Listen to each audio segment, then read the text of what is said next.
Hello everyone, welcome to WB our study. আমি জিতেন্দ্র বিশ্বাস। দেখো, আজ আমি তোমাদের জন্য 50টি জিকে কোশ্চেন নিয়ে এসেছি ভারতের রাষ্ট্রবিজ্ঞান থেকে। অবশ্যই ক্লাসটা তোমরা দেখতে থাকো। দেখো, প্রথম কোশ্চেন বলেছে, রাজ্য কীর্তকের কোন পদগুলি গেজেটেড? তাহলে গেজেটেড পদগুলি কোন? তো রাজ্যের, দেখো, প্রথম এবং দ্বিতীয় মানে এ এবং বি, এই পদগুলি হয় গেজেটেড। পরে কোশ্চেনটা দেখো, রাজ্য রাষ্ট্রকীর্তক কমিশন কার কাছে বার্ষিক প্রতিবেদন পেশ করে? তাহলে রাজ্য রাষ্ট্রকীর্তক কমিশন বার্ষিক প্রতিবেদন পেশ করে দেখো রাজ্যপালের কাছে। পরে কোশ্চেনটা দেখো, রাজ্যের মন্ত্রীরা তাদের কাজের জন্য প্রত্যক্ষভাবে কার কাছে দায়ী থাকে? তাহলে রাজ্যের মন্ত্রীরা তাদের কাজের জন্য কার কাছে দায়ী থাকে? দেখো, অ্যান্সার হবে হচ্ছে বিধানসভার কাছে। পরে কোশ্চেনটা দেখো, প্রতিটি রাজ্যের বিশ্ববিদ্যালয়গুলিতে আচার্য বা চ্যান্সেলর হিসাবে কে কাজ করেন? দেখো, অ্যান্সার হবে হচ্ছে সেই রাজ্যের রাজ্যপাল। পরে কোশ্চেনটা দেখো, কাদের নিয়ে রাজ্য রাষ্ট্রকীর্তক কমিশন গঠিত হয়? তাহলে রাজ্য রাষ্ট্রকীর্তক কমিশন গঠিত হয় একজন সভাপতি ও কয়েকজন সদস্য নিয়ে। পরে কোশ্চেনটা দেখো, রাজ্য রাষ্ট্রকীর্তক কমিশনের সদস্যদের কে নিয়োগ করেন? তাহলে রাজ্য রাষ্ট্রকীর্তক কমিশনের সদস্যদেরকে নিয়োগ করেন হচ্ছে দেখো সেই রাজ্যের রাজ্যপাল। পরে কোশ্চেনটা দেখো, রাজ্যপাল কোন ধরনের বিধেয়ককে রাষ্ট্রপতির বিবেচনার জন্য পাঠাতে বাধ্য থাকেন? তাহলে কোন ধরনের বিধায়ককে রাষ্ট্রপতির বিবেচনার জন্য পাঠাতে বাধ্য থাকেন? দেখো, রাজ্য আইনসভায় গৃহীত কোনো বিধায়ক হাইকোর্টের মর্যাদা হানিকর মনে করলে সেই রাজ্যের বিধায়ককে হাইকোর্টের মানে কি সে রাষ্ট্রপতির কাছে বিবেচনার জন্য পাঠাতে পারেন। পরে কোশ্চেনটা দেখো, রাজ্যপালের কোন ক্ষমতা প্রসঙ্গে আদালতে প্রশ্ন তোলা যায় না? তাহলে সেটা আনসার হবে হচ্ছে দেখো রাজ্যপালের হাতে থাকে স্বেচ্ছাধীন ক্ষমতা। পরে কোশ্চেনটা দেখো, প্রতিটি রাজ্যের প্রকৃত শাসক কে? তাহলে রাজ্যের প্রকৃত শাসক হলো মুখ্যমন্ত্রী নেতৃত্বাধীন মন্ত্রিসভা। তাহলে মুখ্যমন্ত্রী নেতৃত্বাধীন মন্ত্রিসভাই হলো সেই রাজ্যের প্রকৃত শাসক। পরে কোশ্চেনটা দেখো, মুখ্য সচিবের কার্যকাল কত বছর? মুখ্য সচিবের কার্যকাল কত বছর? দেখো, মুখ্য সচিবের সুনির্দিষ্ট মানে এদের কাল কোনো সুনির্দিষ্ট নয়, মুখ্যমন্ত্রীর অবস্থার উপর নির্ভর করে। মানে মুখ্যমন্ত্রী এদের কার্যে যতদিন বহাল রাখে ততদিন এরা কার্যে নিযুক্ত থাকেন। পরে কোশ্চেনটা দেখো, 1 টাকা বা তার নিচে কাগজের নোট ও মুদ্রাকে প্রকাশ করেন? তাহলে 1 টাকা বা তার নিচের কাগজের নোটকে কে প্রকাশ করেন? দেখো, অ্যান্সার হচ্ছে অর্থ মন্ত্রক। পরে কোশ্চেনটা দেখো, লোকসভা নির্বাচনে জেনারেল কাস্ট প্রার্থীদের কত টাকা জামানত রাখতে হয়? তাহলে জেনারেল কাস্টের প্রার্থীদের কত টাকা জমা রাখতে হয় লোকসভা নির্বাচনের জন্য? দেখো, অ্যান্সার হচ্ছে 10,000 টাকা। পরে কোশ্চেনটা দেখো, ভারতের ডাক ও তার বিভাগের নতুন কি নাম হয়েছে? তাহলে ভারতের ডাক বিভাগের নতুন নাম হয়েছে ইন্ডিয়া পোস্ট। পরে কোশ্চেনটা দেখো, ভারতে এখন কত অঙ্গনারী আছে? তাহলে অঙ্গনারী কেন্দ্র আছে, দেখো অ্যান্সার হচ্ছে 3.82 লক্ষ। পরে কোশ্চেনটা দেখো, পশ্চিমবঙ্গ সরকারের চতুর্থ বেতন কমিশনের সুপারিশ কবে প্রথম কার্যকরী হয়? তাহলে পশ্চিমবঙ্গ সরকারের চতুর্থ বেতন কমিশনের কার্যকরী হয়েছে, দেখো অ্যান্সার হচ্ছে 1998 সালের এপ্রিল মাসে। পরের কোশ্চেনটা দেখো, বৈদ্যুতিক মাধ্যমে বিভিন্ন বার্তা পৌঁছে দেওয়ার জন্য ডাক বিভাগ ইন্টারনেট চালিত কোন পোস্ট চালু করেছে? তাহলে ডাক বিভাগ ইন্টারনেট চালিত কোন পোস্ট চালু করেছে? তাকে অ্যান্সার হচ্ছে ই পোস্ট। পরের কোশ্চেনটা দেখো, লোকসভা নির্বাচনে তপশিলি সম্প্রদায়ের প্রার্থীদের কত টাকা জমা রাখতে হয়? তাহলে তপশিলিদের জমা রাখতে হয়, দেখো অ্যান্সার হচ্ছে 5,000 টাকা। 5,000 টাকা লোকসভা নির্বাচনে তপশিলিদের জমা রাখতে হয় 5,000 টাকা। পরের কোশ্চেনটা দেখো,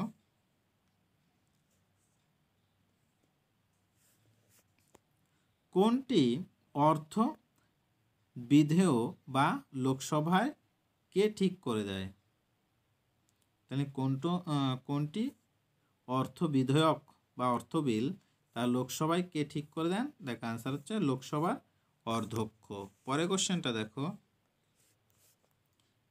1 টাকার বেশি দামের কাগজের নোট ও মুদ্রা কে প্রকাশ করেন?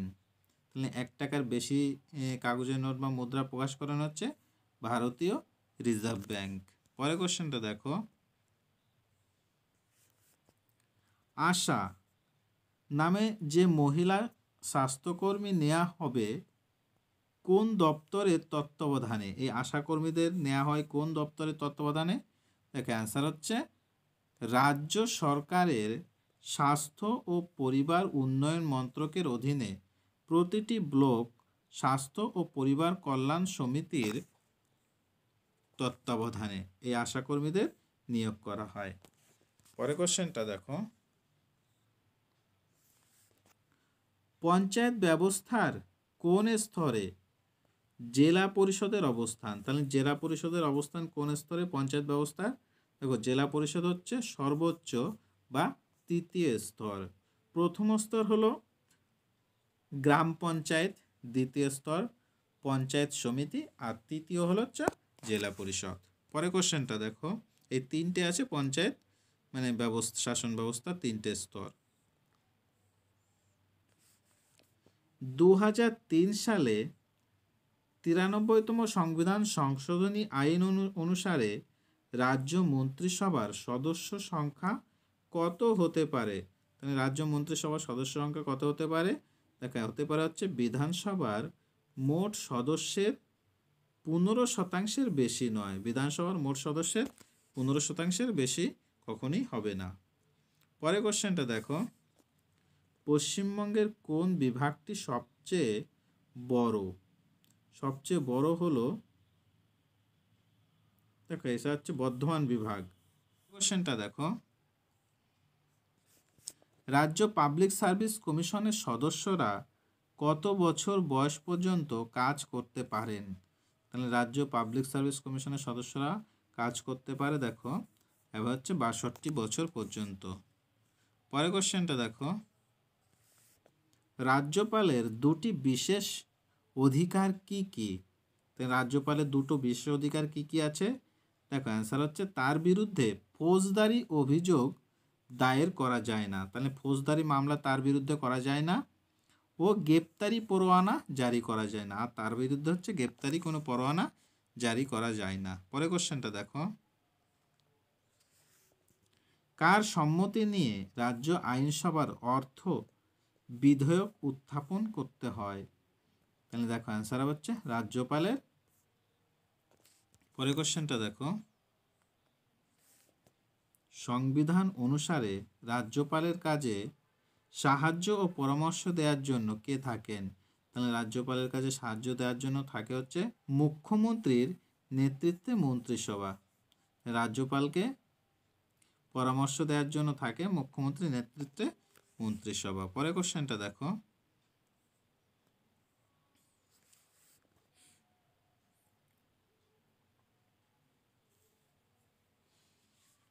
জেলা প্রশাসনের নিচের প্রশাসনের নাম কি? তাহলে জেলা প্রশাসনের নিচের প্রশাসনের নাম হলো দেখো মহকুমা প্রশাসন, ও তার নিচে থাকে থানা বা ব্লক স্তরের প্রশাসন। পরের কোশ্চেনটা দেখো, জেলা প্রশাসনের কর্তা কে? তাহলে জেলা প্রশাসনের কর্তাকে বলা হয় দেখো জেলার কালেক্টর বা রাজস্ব আদায়কারী। পরের কোশ্চেনটা দেখো, পশ্চিমবঙ্গের কোন বিভাগটি সব থেকে ছোট? তাহলে সবচেয়ে ছোট বিভাগটার নাম হলো দেখো জলপাইগুড়ি বিভাগ। এটি হলো সব থেকে ছোট বিভাগ। আমাদের মোট 5টা বিভাগ আছে, তার মধ্যে জলপাইগুড়ি সব থেকে ছোট। পরের কোশ্চেনটা দেখো, পশ্চিমবঙ্গে কটি জেলা? দেখো এখানে একটু আনসারটা ভুল আছে, এখানে বর্তমানে 23টি হবে। পশ্চিমবঙ্গে মোট 23টি জেলা আছে বর্তমানে। পরের কোশ্চেনটা দেখো,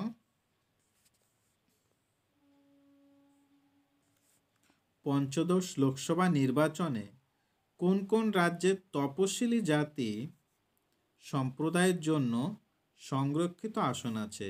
তাহলে তপশিলি জাতিদের সংরক্ষণের জন্য মানে আসন আছে কোন কোন রাজ্যের, সেটা দেখো অ্যান্সার হচ্ছে পশ্চিমবঙ্গে আছে 2টি আসন, অন্ধ্রপ্রদেশের জন্য রয়েছে 1টি আসন, কর্ণাটকের জন্য রয়েছে 1টি আসন, মহারাষ্ট্রের জন্য রয়েছে 2টি আসন, আর পাঞ্জাবের জন্য রয়েছে 1টি আসন সংরক্ষিত এটা। পরের কোশ্চেন দেখো, ব্লকের কাজ কে তদারকি করেন? তাহলে ব্লকের কাজ তদারকি করা হচ্ছে ব্লক উন্নয়ন আধিকারিক বা বিডিও। পরের কোশ্চেনটা দেখো, সংবিধানের কত ধারায় রাজ্যগুলিতে সরকারি কর্মচারী নিয়োগের জন্য জনকীর্তক কমিশন গঠনের কথা বলা হয়েছে? তাহলে সেটা হচ্ছে সংবিধানের 315-1 নং ধারায়। পরের কোশ্চেনটা দেখো, সংবিধানের কত ধারায় রাজ্য জনকীর্তক কমিশনের সদস্যদের সরানোর ব্যবস্থা আছে? তাহলে সরানোর ব্যবস্থা আছে কত নম্বর সংশোধনী মানে সংবিধান ধারায়? সংবিধানের 317 নং ধারায়। পরের কোশ্চেনটা দেখো, প্রতিটি ব্লক কতটা এলাকা ও কতটা জনসংখ্যা নিয়ে গঠিত? দেখো অ্যান্সার হবে 150 বর্গমিটার এলাকা হবে, আর কমপক্ষে 60 থেকে 70 হাজার জনসংখ্যা থাকবে। পরের কোশ্চেনটা দেখো, কমিশনার হিসাবে নিযুক্ত হন। তাহলে কমিশনার হিসাবে নিযুক্ত হন কিভাবে?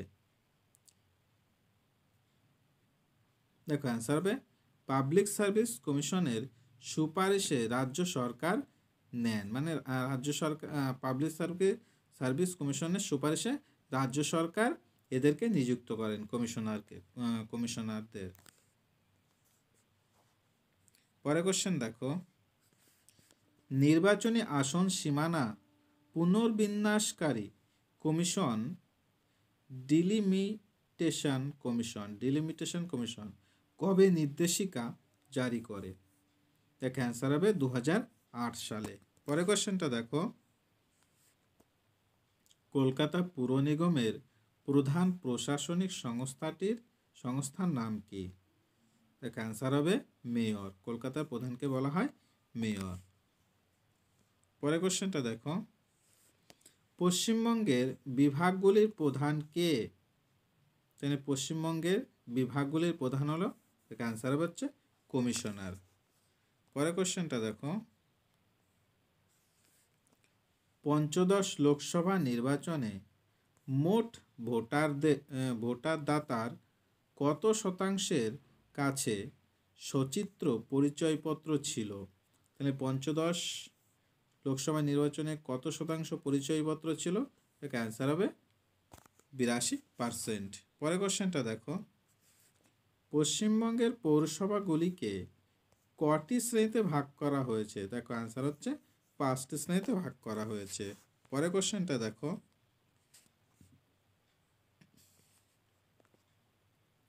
স্বায়ত্ত শাসনের লক্ষ্য কি? স্বায়ত্ত শাসনের লক্ষ্য হলো, দেখো অ্যান্সার হচ্ছে বিকেন্দ্রীকরণ। পরের কোশ্চেনটা দেখো, সর্বাধিক কতজন সদস্য নিয়ে পৌরসভা তৈরি হয়? মানে সর্বাধিক 30 জন সদস্য নিয়ে পৌরসভা তৈরি হতে পারে। পরের কোশ্চেনটা দেখো, কতজন সদস্য নিয়ে ন্যায় পঞ্চায়েত তৈরি হয়? দেখো সবথেকে মানে সদস্য নিয়ে সেটা হচ্ছে থাকে 5 জন। পরে কোশ্চেন দেখো, গ্রাম পঞ্চায়েতের সভায় কে সভাপতিত্ব করেন? তাহলে গ্রাম পঞ্চায়েতের সভায় সভাপতিত্ব করেন হচ্ছে গ্রাম প্রধান। পরে কোশ্চেনটা দেখো, পঞ্চায়েত